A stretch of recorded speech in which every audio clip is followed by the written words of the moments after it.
नमस्कार साथियों, आज हम ऐसे स्टोव की चर्चा करेंगे जो काफ़ी चर्चा का विषय हमेशा से बना रहा है। जब से ये कंपनी लिस्ट हुई थी, लिस्ट होने का समय था, मैं आपको बता दूं 11 फरवरी 2008 को ये कंपनी एनएसई पर लिस्ट हुई थी, एनएसई बीएसई पर। और उसके बाद से एक ज़बरदस्त इसके अंदर गिरावट आई और इसका जो मैं बता दूं जो इसका आईपीओ निकला था 450 रुपये का इसका आईपीओ का प्राइस था। और मैं बता दूं पहले ही दिन जो ओपन प्राइस ही इसका अराउंड 330 या 33 अराउंड 333 था।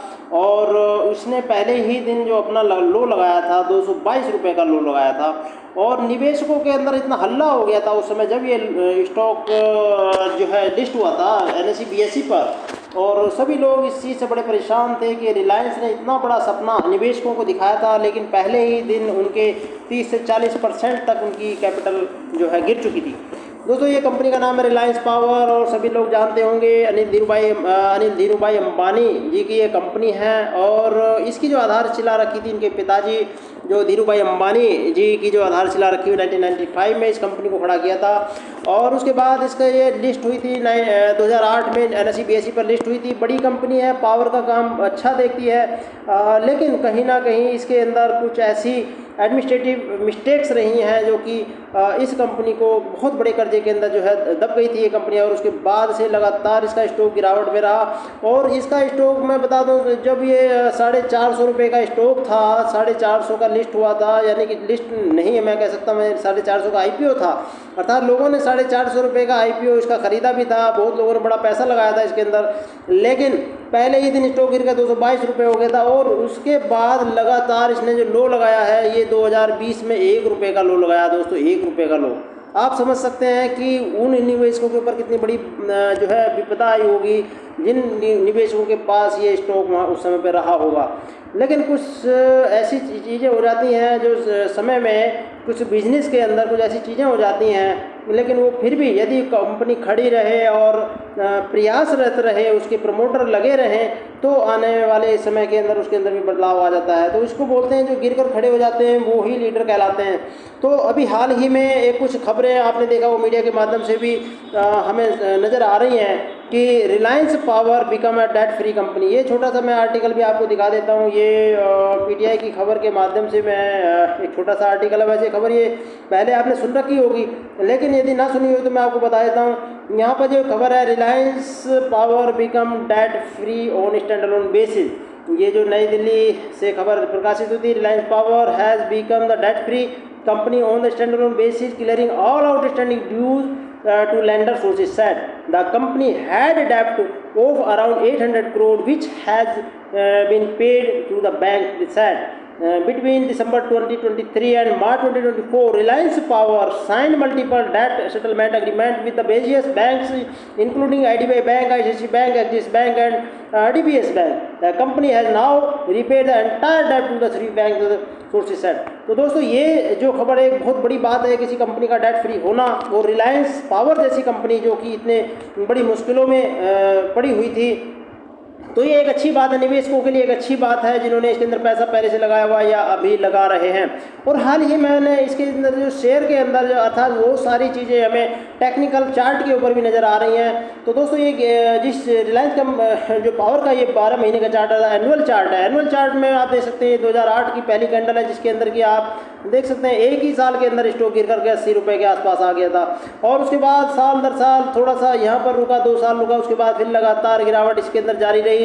और जो इसने लो लगाया था 1 रुपये का, ये छोटी सी कैंडल आपको दिख रही है, ये मैं जो एनुअल चार्ट के माध्यम से बता रहा हूँ, ये एक बहुत छोटी सी कैंडल यहाँ पे दिख रही है। यहाँ पर आप देख सकते हैं इसने 1 रुपये का लो लगाया था और इसी साल इसने 3 रुपये 30 पैसे का हाई लगाया था। तो इस प्रकार से ये यहाँ पे पूरे साल 2020 के अंदर स्टॉक यहाँ पर ट्रेड करता रहा। उसके बाद आप देख सकते हैं साल दर साल 2021, 22, 23, 24 ये साल दर साल कंपनी यहाँ से लगातार 1000% तकरीबन यहाँ से चल चुकी है, अर्थात 1 रुपये से ये स्टॉक 32 रुपये 90 पैसे पर आज ट्रेड कर रहा है। और जो मैं आपको बताना चाह रहा था कि इसके अंदर कुछ जो टेक्निक सपोर्ट एंड रेजिस्टेंस हम मार करके दिखाएंगे। दोस्तों इस स्टॉक को खरीदने बेचने का मेरा कोई रिकमेंडेशन नहीं है, मैं सिर्फ टेक्निकल चार्ट पर आपको इसके अंदर कहाँ रेजिस्टेंस एंड सपोर्ट बन रहे हैं सिर्फ इन्फॉर्मेटिव पर्पज से इस वीडियो बना रहा हूँ और सिर्फ इन्फॉर्मेशन के पर्पज से ही आप एजुकेशन पर्पज से इस वीडियो को आप देखें। दोस्तों यहाँ पर मैं कुछ चीज़ें और आपको दिखाना चाहूँगा। यहाँ पर मंथली चार्ट में हम देख सकते हैं कैसी स्थिति यहाँ पर बनी हुई है। मंथली चार्ट का हाल देखिए मंथली सभी टाइम फ्रेम का चार्ट जब आप देख लेंगे तो आपको एक बड़ा कॉन्फिडेंस आएगा कि इसका पूरी कहानी आपको शुरू से आखिर तक की नजर आएगी। और अब यहाँ पर देख सकते हैं मंथली चार्ट के ऊपर कितना बड़ा वॉल्यूम, अर्थात यहाँ पर अभी म्यूचुअल फंड FII ने हाल ही के महीनों में मई जून जुलाई के महीनों में काफ़ी अच्छी पोजीशन यहाँ पर जो है FII ने और अपने म्यूचुअल फंड आदि ने भी यहाँ पर बनाई है और रिटेलर का भी काफ़ी अच्छा इसमें निवेश रहा है। और साथ ही साथ मैं आपको वीकली चार्ट पर और दिखा देता हूँ। वीकली चार्ट पर भी स्थिति आप देख सकते हैं। वीकली चार्ट के ऊपर भी स्थिति क्या शानदार है। यहाँ से जब 2200 moving average and 20 moving average आपस में क्रॉस हुए थे, यहाँ से आप देख सकते हैं ये यहाँ पर क्रॉस ओवर मिला था और उसके बाद यहाँ एक बेस बनाया जो प्राइस ने और लगातार ऊपर की तरफ यहाँ चलते हुए आपको नजर आया। लेकिन यहाँ आप देख सकते हैं 36 अराउंड 34-35 का जो जोन है ये एक इसका रेजिस्टेंस जोन बना हुआ है। मैं यहाँ पे एक लाइन मार्क करके दिखा देता हूँ आपको। ये लाइन मार्क करके मैंने आपको दिखा दिया। यहाँ पर आप देख सकते हैं ये 33-34 का जो जोन है ये एक यहाँ पर बड़ा रेजिस्टेंस जोन बना हुआ है और आने वाले समय में ये कई समय से यहाँ पर देख सकते हैं। ये देखिए ये रेजिस्टेंस जोन यहाँ मल्टीपल टाइम है। यहाँ आप देख सकते हैं यहाँ इसका सपोर्ट हुआ करती थी, ये सपोर्ट हुआ कर सकती है और अब यहाँ पर ये रेजिस्टेंस का काम कर रही है।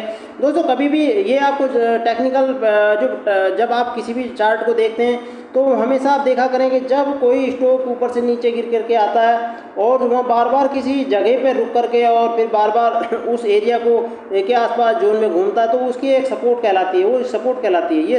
ये सपोर्ट बनी हुई थी। लेकिन जब इसको ब्रेक करके नीचे आ जाता है तो वही सपोर्ट आपकी एक रेजिस्टेंस बन जाती है। तो सपोर्ट बिकम्स रेजिस्टेंस, ये इसके अंदर ये एक फंडामेंटल टेक्निकल का एक फंडामेंटल रूल है। और आप देख सकते हैं यहाँ पर जब स्टॉक इसी रेजिस्टेंस पर जब आया था कितनी बार यहाँ टकराया 1 2 3 4, अर्थात इस बार जो जुलाई की जो कैंडल आपको दिखाई दे रही है यह जुलाई 24, आप जुलाई 24 की कैंडल यहाँ पर देख सकते हैं। एक यहाँ लास्ट एक अटेम्प्ट है इसका और यहाँ आप देख सकते हैं हायर लोड बनाते हुए स्टॉक ऊपर की तरफ जा रहा है। अर्थात यहाँ से एक मूवमेंट हमें एक इसके अंदर मजबूत मूवमेंट देखने को मिल रहा है। यहाँ डेली चार्ट और चेक कर लेते हैं डेली चार्ट पर क्या स्थिति है। डेली चार्ट पर वही मैंने बताया कि बार बार प्राइस यहाँ से रिजेक्ट होता है, यहाँ रिजेक्ट हुआ, यहाँ रिजेक्ट हुआ, यहाँ रिजेक्ट हुआ और आज यानी आज मैं बता दूँ आपको ये तारीख है जो आज की कैंडल बनी हुई है ये 1 अगस्त। आज ये देखिए 1 अगस्त की जो कैंडल है 1 अगस्त के अंदर कैंडल आपने देखा इस यहाँ से प्राइस रिजेक्ट होकर के नीचे का आया। लेकिन मैं नहीं कह सकता कि यहाँ पे प्राइस रिजेक्ट होगा, लेकिन हो सकता है ये यहाँ से फिर से एक बार 20 मूविंग एवरेज को टच करेगा, उसके बाद फिर एक दूसरी बार यहाँ से निकलने की कोशिश प्राइस इस जोन से करेगा। लेकिन ज़रूरी है यहाँ पर ये प्राइस अब आपको यहाँ से रुकता हुआ नज़र नहीं आएगा और यहाँ आने वाले समय में कुछ ऐसा एक डेवलपमेंट देखने को मिलेगा। जो अगला जो रेजिस्टेंस इसका हमें दिखाई दे रहा है, जो टेक्निकल चार्ट में मार्क करके दिखा दूँ तो अगला जो रेजिस्टेंस इसका आएगा तो यहाँ अराउंड ये मैं जोन मार्क करके दिखा रहा हूँ आपको। अराउंड ये जो जोन है 60 रुपीज़ से 65 रुपीज़ का जो जोन है यहाँ पर आपको अगला रेजिस्टेंस दिखाई देगा। ये मैं आपको दिखा देता हूँ ये कहाँ पर इसके अंदर यहाँ थोड़ा सा नीचे हमें करना पड़ेगा। ये जोन है अराउंड 60 रुपीज़ का जो जोन है ये परफेक्ट यहाँ पर इसका एक रेजिस्टेंस जोन यहाँ पर बना हुआ है। ये यहाँ पर देख सकते हैं यहाँ बार 1 2 3 एंड 4 यहाँ पर कई बार प्राइस यहाँ पे टकराया, उसके बाद यहाँ से भी रिजेक्ट होकर नीचे गया तो ये इसका रेजिस्टेंस जोन बनेगा। और यहाँ आप देख सकते हैं अराउंड जो 60 रुपीज़ के आसपास ये प्राइस आपको यहाँ से जब निकलेगा तो फिर यहाँ 60 रुपीज़ के आसपास यहाँ पे एक रुकावट आएगी। तो दोस्तों ये टेक्निकल चार्ट पे ऐसी स्थिति यहाँ पर बन रही है, वही मैं आपको दिखाने की कोशिश कर रहा हूँ कि किस प्रकार से इसके अंदर आपने जो आने वाले समय में कि किस प्रकार डेवलपमेंट आपको देखने को मिलेगा। यहाँ पर मैं आपको दिखा दूँ जो इसका अर्निंग रिपोर्ट आने वाली है, 7 अगस्त को इनकी अर्निंग रिपोर्ट भी आने वाली है। उसके अंदर क्या क्या अनाउंस होंगे, बाकी डेट फ्री क्या है, ये सारी चीज़ें इनकी जो जनरल मीटिंग होती है उसके अंदर यहाँ पता चला। यहाँ छोटा सा मैं आपको इसका फंडामेंटल भी दिखा दूँ। यहाँ पे देखिए इनकी मार्केट कैपिटल अभी अपडेट नहीं है, यहाँ पर अराउंड 13,000 करोड़ से भी ऊपर की मार्केट कैपिटल है। यहाँ पर इन्होंने 11,967 करोड़ की मार्केट कैपिटल दिखाई हुई है। ये ट्रेडिंग व्यू वाले अपनी जो वेबसाइट को अपडेट नहीं रखते हैं, थोड़ा सा ये मेरी हमेशा शिकायत रहती है इनसे। और यहाँ पर इन्होंने डेट भी दिखाया हुआ है, काफ़ी डेट दिखा हुआ, मगर इनके पास अभी शायद कुछ जो एक सोर्स के मुताबिक इनको कोई ऐसी पुख्ता खबर नहीं मिली होगी जिससे कि इन्होंने इनको अपडेट नहीं किया है। तो यहाँ पर वैसे भी इसने 2023 का ही डेटा यहाँ पर नज़र आ रहा है, 2024 का डेटा अभी तक नहीं है। और लेकिन हम छोटी छोटी यहाँ से भी हमें जानकारी मिल जाएगी किस प्रकार से इसके अंदर फंडामेंटल डेवलपमेंट हुए हैं।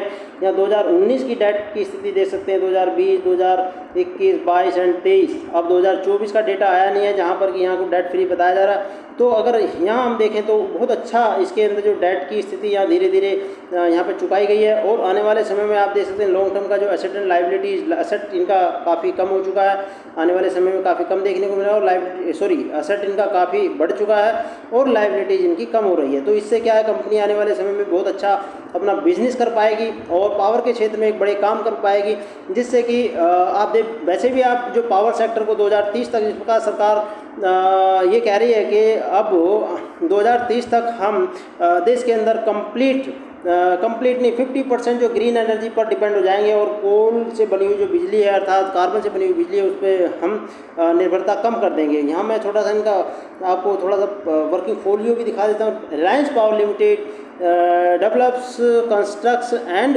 Operate power project both in India and internationally. Its business project area include coal, gas, solar power, hydroelectricity and wind power, renewable energy and carbon credit। तो ये सारा इनका तकरीबन जितनी भी पावर जितने प्रकार की जो पावर है वो सभी क्षेत्र के अंदर इनका बिजनेस है। तो हमें आशा करते हैं कि जिस प्रकार से कंपनी ने अपना जो डेट फ्री हुई है और इसके अंदर इतना बड़ा सुधार देखने को मिला, तो आने वाले समय में इसके प्राइस में भी देखने को मिलेगा। दोस्तों जिन्होंने लिया हुआ है तो बहुत अच्छी बात है, जिन्होंने नहीं लिया वो भी अपना कंसिडर कर सकते हैं। और इस प्रकार की जो स्थिति जो कि इसके अंदर चार्ट के अंदर दिखाई दे रही थी वो मैं आपको बताने की कोशिश कर रहा था। आशा करता हूँ जानकारी आपको अच्छी लगी दोस्तों के साथ शेयर करना। दोस्तों चैनल सब्सक्राइब ना किया हो तो सब्सक्राइब करना। Thank you so much.